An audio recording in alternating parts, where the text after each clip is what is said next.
Hi, I'm Camille from the Philippines. I'm an architect and recently acquired an Ender 3 Pro.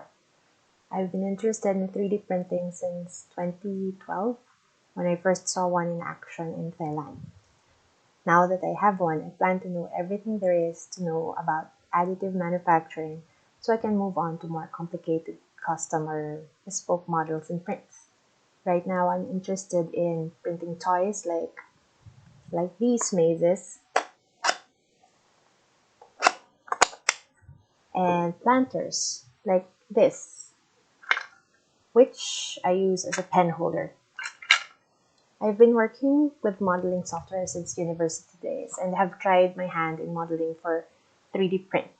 Here is a sample of a planter using ABS, which you can see is a failed print, right?